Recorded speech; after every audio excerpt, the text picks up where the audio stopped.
Hey everyone, in this video we want to talk to you a little bit about carbohydrates and satiety and why it's important to focus on foods rather than macros. So, when you talk about satiety, there's often this kind of belief that protein is the most satiating macronutrient, followed by carbohydrate, and then last place is fat. And unless you're a keto lot, and then you think that's the most satiating. Yeah. Generally speaking, that's true. Protein tends to be the most satiating macronutrient. High protein diets lead to spontaneous reductions in food intake compared to high carbohydrate or high fat diets. That's been well established in the literature. But there's this important kind of underpinning of food choices.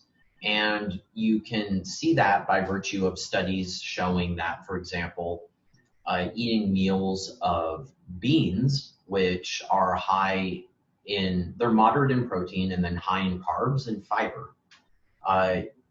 Even when protein's not matched, they are as satiating as meat, which is basically just protein. And so you can see like the combination of smaller amounts of protein being replaced by fiber in the beans is equivalent to the all protein meat. And so food choices really matter in that regard. And I think that we think that this often gets overlooked. Mm-hmm. So let's talk about... Yeah, people often equate donuts or even sugar, like fruit juice, to beans or whole grains. And that can't be. And even some fruits are just not satiating. Yeah, and because of the fructose and everyone's going to have their own individual response to it. But before we get into that, let's first cover why each macronutrient is satiating and how it affects those processes. So we'll start with protein. Okay, protein's really simple. Amino acids enter into the brain and they stimulate the mammalian target of rapamycin in the satiety centers of the brain. And that causes satiety. There's also effects with certain gut peptides that come out, and those help facilitate satiety as well.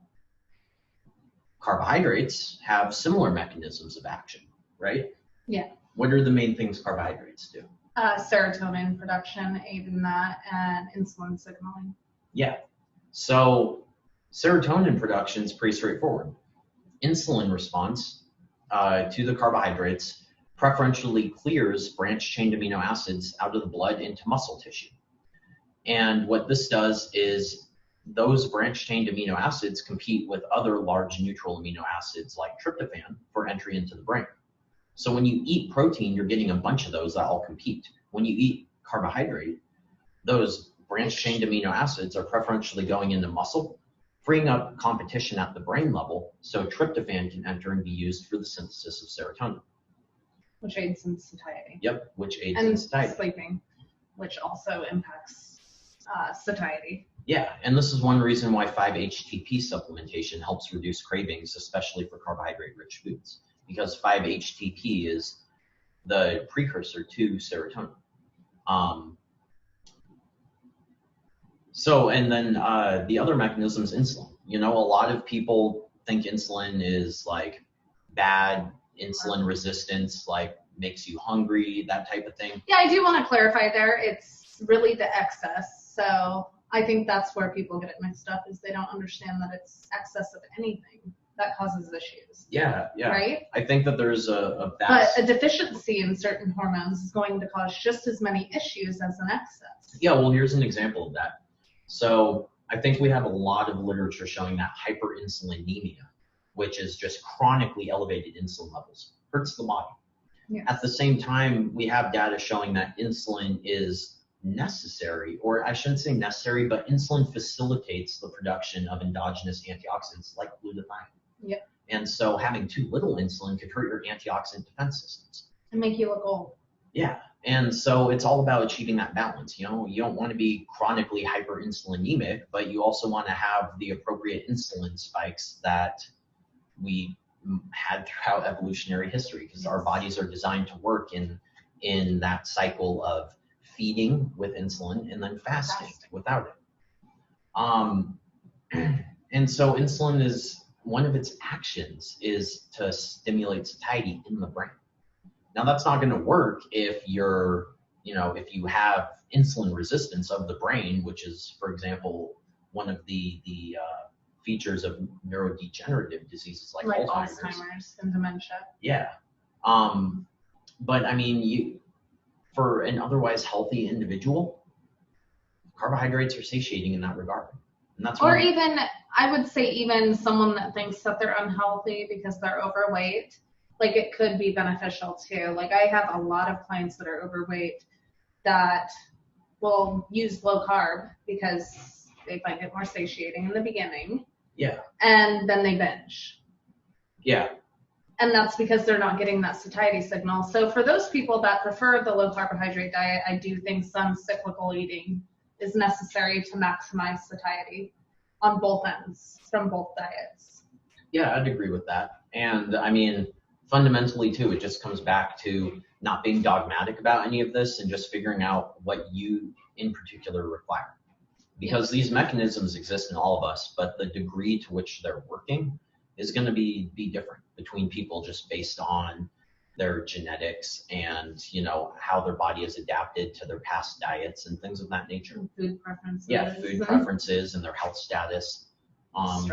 Stress. Yeah, all great examples. Yeah, but they're all inputs into our bodies that make us all individuals. So now let's come to fat. How does fat stimulate satiety? Well, it stimulates some gut peptide release, but by and large, that's about it. And this is one of the reasons why fat is not the most satiating nutrient. And I mean, in both experiments with humans and experiments in animals, it's rather consistently increasing the amount of fat in the diet causes weight gain. Yeah, so I'll do some personal experience here because I've done ultra low fat diets for extended periods of time. And you do not get satiated from anything when you follow, like, I'm talking like 20 grams or less. Yeah. There is a breaking point though. Like I don't get any additional satiety from over around 70 grams of fat a day for my personal body. Yeah, it's about finding balance, right? And that's probably related to the way it impacts your gut peptides. If you have too little, then you're not getting that satiating effect, but it caps out pretty early. Yeah. And so there's no added benefit. And 70 grams is not very much. Like if you haven't weighed your food before, it's like teaspoon measurements, like here and there.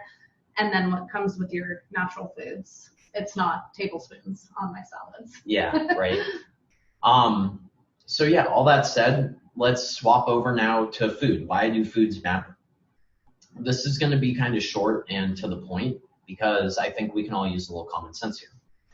When people talk about they cut out carbohydrates and suddenly they're more satiated, it's usually not actual whole food carbohydrates like legumes and, cooked and cooled potatoes, whole grain rice, that type of thing, porridges like oatmeal. It's like, hey, I stopped eating all of the high fat, high carbohydrate foods like donuts, pizza, or all of the heavily processed like candies, refined grains and baked goods, that type of stuff. Sugars like dumped in drinks. That's exactly. It's like Americans. Of course none of that is satiating. Like it's just an isolated nutrient that has there's no fiber. No meaningful food matrix that impacts digestion. There's just no nutrients. You wouldn't expect it to have a strong satiety value. And I mean, it's not just carbohydrates that do that. Like look at whole food sources of fats.